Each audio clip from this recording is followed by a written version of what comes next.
Hello बच्चों, मैं हूं विशाल सर। एलबीएस शिक्षण संस्थान में आपका स्वागत है। चलिए कक्षा 9 के विज्ञान के टॉपिकों में हम और आगे बढ़ते हैं।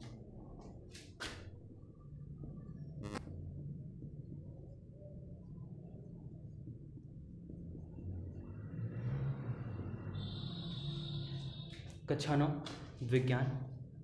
तो इसमें हम गति से संबंधित सारी बातें पढ़ रहे थे। इनमें हमने आपको दूरी और विस्थापन के रेफरेंस में बताया था, दूरी तथा विस्थापन। चलिए एक बार पुनः समझते हैं दूरी और विस्थापन क्या होते हैं। देखिए, दूरी यानी डिस्टेंस, किसी भी वस्तु के द्वारा, किसी भी व्यक्ति के द्वारा चली गई पथ की जो लंबाई होती है, पथ की लंबाई जो वो तय करता है, उसी पथ की लंबाई को हम लोग उस वस्तु की दूरी कहते हैं, उस व्यक्ति की दूरी कहते हैं। बात समझ में? दूरी जो होती है कभी शून्य नहीं हो सकती है। दूरी हमेशा धनात्मक होगी, कभी ऋणात्मक नहीं हो, सॉरी, दूरी शून्य कभी नहीं हो सकती, और जो दूरी होगी हमेशा धनात्मक होगी, ऋणात्मक कभी नहीं हो सकती है। साथ ही साथ दूरी जो है ये एक अदिश राशि है। इसमें परिमाण तो होता है, लेकिन दिशाओं के विषय में कोई विशेष ज्ञान नहीं होता है। ठीक, मतलब बिल्कुल भी ज्ञान नहीं होता दिशाओं को लेकर के। जबकि विस्थापन क्या होता है? किसी गतिमान वस्तु के द्वारा, व्यक्ति के द्वारा प्रारंभिक बिंदु से अंतिम बिंदु के बीच की जो न्यूनतम दूरी तय की जाती है, इसी न्यूनतम दूरी को हम लोग विस्थापन कहते हैं। विस्थापन शून्य भी हो सकता है, विस्थापन नेगेटिव भी हो सकता है, पॉजिटिव भी हो सकता है। विस्थापन एक सदिश राशि है। विस्थापन जो है इसमें दिशा भी पाई जाती है और परिमाण भी पाया जाता है, तो इसकी वजह से ये एक सदिश राशि है। ठीक है, तो चलिए एक बार इन्हीं के रेफरेंस में हम फिर से चर्चा करते हैं। तो दूरी क्या होती है? किसी भी व्यक्ति के द्वारा, किसी भी वस्तु के द्वारा एक स्थान से दूसरे स्थान तक, ठीक है, जो पथ की लंबाई होती है, वो जितनी पथ की लंबाई तय करेगा, इसी तय किए गए पथ की लंबाई को ही हम लोग उस वस्तु की, उस व्यक्ति की दूरी कहेंगे। बात समझ में आई? ठीक है। साथ ही बात करें अगर विस्थापन की, तो इसी दूरी पे लेकर चले। सपोज दैट एक बंदा यहाँ से चलना शुरू कर रहा है, ऐसे ऐसे जा करके वो यहाँ पहुँच रहा है। ठीक, अब यहाँ से यहाँ तक ये जो आड़ा टेढ़ा दूरी तय कर रहा है, मान लेते हैं 10 किलोमीटर है। ठीक, तो ये इसकी दूरी हो गई, इसके द्वारा तय किए गए ये जो पथ की लंबाई है, इसी पथ की लंबाई को हम दूरी कहेंगे। तो यानी दूरी इसकी कितनी किलोमीटर होगी? 10 किलोमीटर। यहाँ परिमाण है, लेकिन दिशा के रेफरेंस में कुछ नहीं कहा जा रहा है। बात समझ में? ठीक, क्योंकि हर एक मूव पे देखो, अभी यहाँ पे इसका डायरेक्शन, इसे यहाँ टर्न किया, डायरेक्शन चेंज, डायरेक्शन, यानी दिशाएं निश्चित नहीं है। बात समझ में आई? तो ऐसी परिस्थिति में ये दूरी जो है, यहाँ परिमाण तो व्यक्त कर रहा है लेकिन डायरेक्शन नहीं व्यक्त कर पा रहा है, तो इसलिए ये जो है हमारा ये एक अदिश राशि। क्लियर? अब यहाँ जरा हम चर्चा करें कि विस्थापन की परिभाषा में किसी गतिमान वस्तु के द्वारा, व्यक्ति के द्वारा तय किए गए न्यूनतम दूरी को, यानी प्रारंभिक बिंदु से अंतिम बिंदु के बीच की जो न्यूनतम दूरी होती है, इसे विस्थापन कहते हैं। तो भाई न्यूनतम जो दूरी है वो यही तो है, सीधे सीधे तो प्रारंभिक बिंदु यहाँ, अंतिम बिंदु यहाँ, इसके बीच की जो न्यूनतम दूरी है, इसी न्यूनतम दूरी को ही हम लोग क्या कहेंगे? विस्थापन कहेंगे। अब जरा देखो, ये एक निर्धारित डायरेक्शन है कि नहीं? अगर ये उत्तर है, ये पूरब, तो उत्तर से पूरब की दिशा में वो चला, मतलब यहाँ जो डायरेक्शन है ये निर्धारित है। बात समझ में आई? ठीक है, तो ये जो है ये आपका विस्थापन है। ये जो न्यूनतम दूरी सीधे सीधे जो माप रहे हो, ये आपका जो है विस्थापन है। जबकि जो दूरी है, ये जो आड़ा टेढ़ा पूरा मार्ग में गया है, जो पथ की लंबाई तय किया गया, ये आपका दूरी हो गया। बात समझ में? तो दूरी जो है ये एक अदिश राशि है, जबकि जो विस्थापन है ये एक सदिश राशि है। अच्छा, दूरी कभी भी शून्य नहीं होगी। बात समझ में? दूरी कभी भी शून्य नहीं होगी। जैसे यहां से चले, यहीं पहुंचे, तो ये कुछ ना कुछ डिस्टेंस तय किया होगा। ये जितना भी, मतलब इसका जो व्यास है, ये अपने व्यास के अकॉर्डिंग जितना भी चला होगा, ये पूरी दूरी के रूप में ली जाएगी। जबकि अगर हम ये बात करें विस्थापन के रेफरेंस में, तो इसे हम विस्थापन नहीं कहेंगे। क्यों नहीं कहेंगे? क्योंकि आप जिस बिंदु से चलना शुरू कर रहे हैं, अगर वहीं आकर के रुकेंगे तो विस्थापन शून्य मिलता है। बात समझ में? जैसे इस बिंदु से आपने चलना शुरू किया, चल करके आप पुनः यहीं पहुंच गए, तो अब इस बिंदु से प्रारंभिक और अंतिम बिंदु के बीच की जो न्यूनतम दूरी है, ये दूरी शून्य नहीं हो गई, और इसी न्यूनतम दूरी को तो विस्थापन कहते हैं। तो इसीलिए विस्थापन, अगर जहाँ से चलना शुरू किया पुनः आकर के उसी बिंदु पर आप रुक जा रहे हैं, तो जो विस्थापन होता है, विस्थापन शून्य हो जाता है। बात समझ में आई? ठीक है,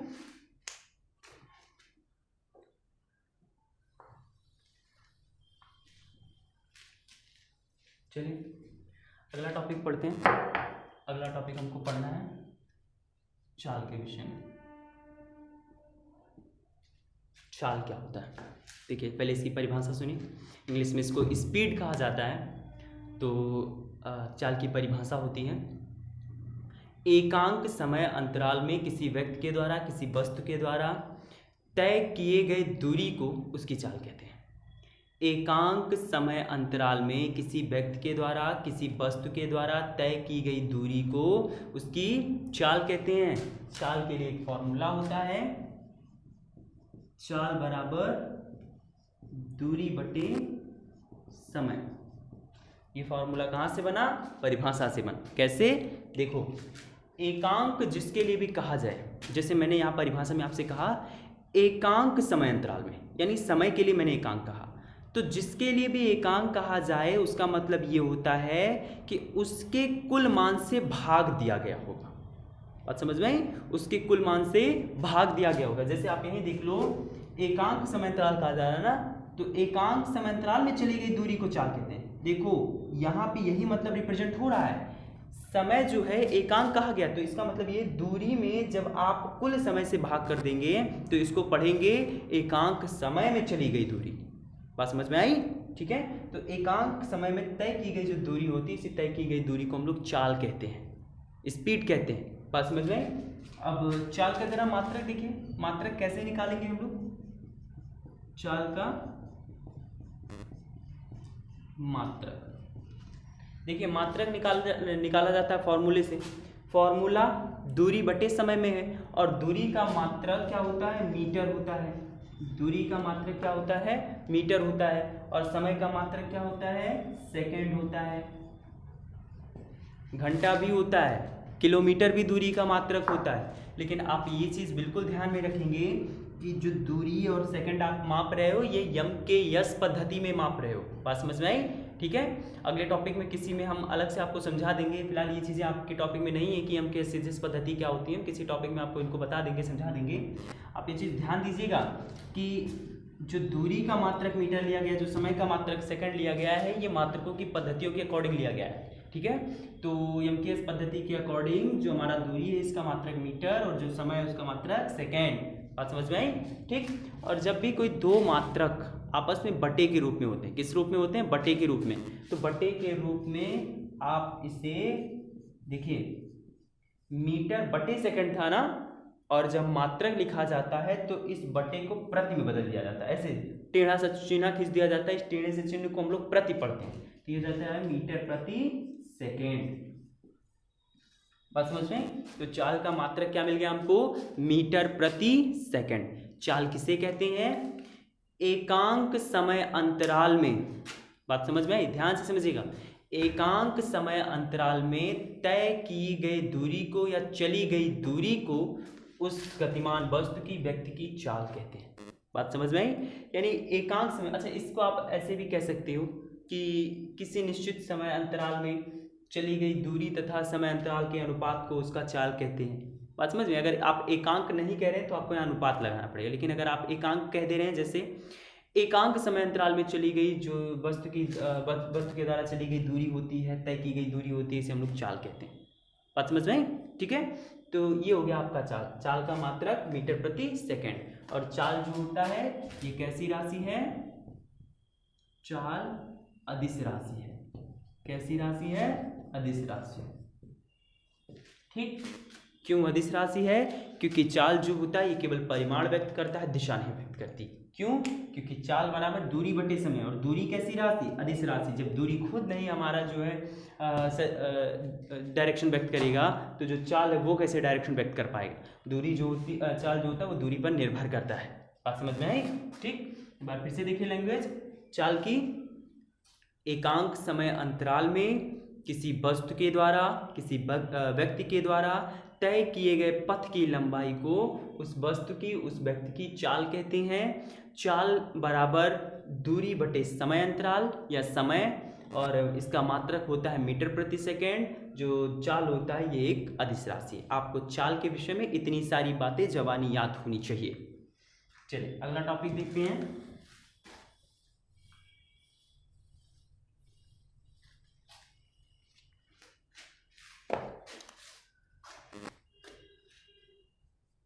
वेग। इसको इंग्लिश में वेलोसिटी कहते हैं। वेग को अंग्रेजी में क्या कहते हैं? वेलोसिटी कहते हैं। इसकी परिभाषा और चाल की परिभाषा में कंफ्यूज नहीं होना है, क्योंकि परिभाषाएं दोनों की एक समान होती हैं, थोड़ा सा अंतर होता है। चलिए इसकी परिभाषा को सुनते हैं।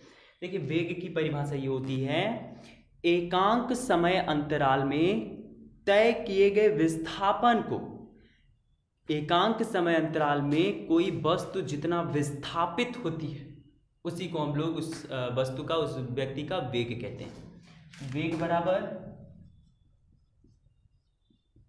बराबर विस्थापन बटे समय। चलो परिभाषा देखो। एकांक समय में, एकांक समय कहा गया ना, इसका मतलब क्या है कि विस्थापन में कुल समय से भाग दिया जाएगा। ठीक है, एकांक के, जिसके लिए एकांक कहा जाए आप उसका मतलब समझ लो कि कुल से भाग दिया गया हो। तो यहाँ पे एकांक समय अंतराल में जो वस्तु जितना विस्थापित होती है वही उसका वेग कहलाता है। तो वेग बराबर विस्थापन बटे समय अंतराल। ठीक, विस्थापन भी एक दूरी होती है और इसका जो मात्रक है, मात्रक जरा देखिए, वेग का मात्रक, वेग का मात्रक क्या होता है? देखो, विस्थापन एक दूरी होती है और दूरी का जो मात्रक होता है ये मीटर ही होता है, बटे समय का मात्रक सेकंड ही होता है एमकेएस पद्धति में, और मीटर बटे सेकंड। और अभी मैंने बताया जब मात्रक बटे में लिखे जाते हैं तो आप इस बटे वाले चिन्ह को प्रति में चेंज कर दीजिए। कैसे? ऐसे, मीटर प्रति सेकेंड। बात समझ रहे हैं? तो मात्रक बन जाता है मीटर प्रति सेकंड। एक और छोटा सा चीज़ जानते हैं कि जो एनसीईआरटी की किताब है, एनसीईआरटी की किताब में जो मीटर प्रति सेकंड है उसको ऐसे लिखा होगा, मीटर डैश सेकेंड इनवर्स, ऐसे लिखा होगा। बात समझ रहे हैं? तो इसके लिखने का मतलब क्या होता है? देखिए, इसके लिखने का मतलब ये होता है कि ये सेकंड को, देखिए सेकंड के पावर -1 है और सेकंड के पावर -1 हो गया, इसका मतलब ये लिखा है मीटर गुणे 1/सेकंड। बात समझ में आई? और मीटर का 1 में मल्टीप्लाई करेंगे तो अगेन वही मीटर बटे सेकंड हो जाएगा। तो खाली उसको घात के रूप में व्यक्त कर दिया और वो अलग चीज़ नहीं है, वो भी मीटर प्रति सेकंड को ही रिप्रेजेंट करता है। बात समझ में आई? और वेग जो है ये एक सदिश राशि है। कैसी राशि है? सदिश राशि। तो वेग के रेफरेंस में आपको इतनी बातें याद होनी चाहिए। देखिए, वेग की जो परिभाषा होती है वो ये होती है, एकांक समय अंतराल में किसी वस्तु के द्वारा, किसी व्यक्ति के द्वारा तय किए गए विस्थापन को, यहाँ ध्यान देंगे वेग के कंडीशन में आप सिर्फ और सिर्फ विस्थापन कह दीजिए, और अगर चाल है तो चाल में दूरी कह दीजिए, बस। बाकी दोनों में कोई अंतर नहीं है परिभाषाओं में। बात समझ में? ठीक। तो एकांक समय अंतराल में किसी वस्तु के द्वारा, किसी व्यक्ति के द्वारा जितना विस्थापन होता है उसी तय किए गए विस्थापन को हम लोग उस वस्तु व्यक्ति का वेग कहते हैं। ठीक, वेग को v से रिप्रेजेंट करते हैं, स्मॉल v से रिप्रेजेंट करेंगे। बात समझ में? ठीक है। और वेग बराबर जो फॉर्मूला होता है ये होता है विस्थापन बटे समय अंतराल, और वेग का जो मात्रक होता है ये होता है मीटर प्रति सेकंड। ठीक है। अब इसके बाद एक और परिभाषा पढ़ते हैं, छोटी छोटी परिभाषाएं हैं।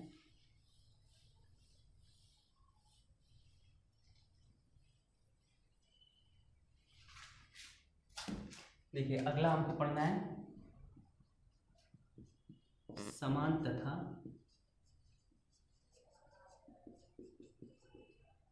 असमान गति। क्या होता है समान तथा असमान गति? इसी टॉपिक के विषय में पढ़ना हमको। चलिए देखते हैं समान तथा असमान गति के रेफरेंस में। देखें, जैसे एक वस्तु ये है, दूसरी वस्तु ये है, ये दोनों ही गतिमान है, दोनों ही गतिमान है, मतलब दोनों गति कर रहे हैं।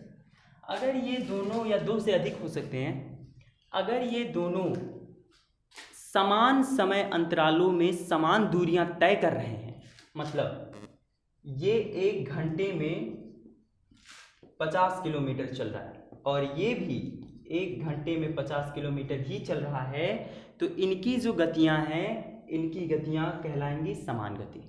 बात समझ में आई?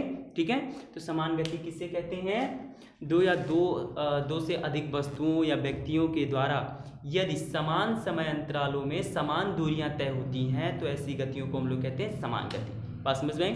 अब यही समझते हैं असमान गति। जैसे एग्जाम्पल के रूप में अभी जैसे यहाँ देखिए कि पहला वाला जो वस्तु है ये मान लेते हैं 1 घंटे में 70 किलोमीटर की दूरी तय करता है, जबकि जो दूसरा वाला है ये 50 किलोमीटर की दूरी तय करता है। तो जब भी कोई वस्तु कोई व्यक्ति समान समय अंतरालों में असमान दूरियां तय करती हों तो उन्हें हम लोग कहते हैं असमान गति। बात समझ में आई? ठीक है, तो इन परिभाषाओं को आप ध्यानपूर्वक अच्छे से पढ़ लेंगे। जो चीज़ें नहीं समझ में आएगी आप हमको कमेंट के जरिए बताइएगा, हम फिर से उसे समझाने का प्रयास करेंगे। ठीक है, तो आज के लिए बस इतना ही, धन्यवाद।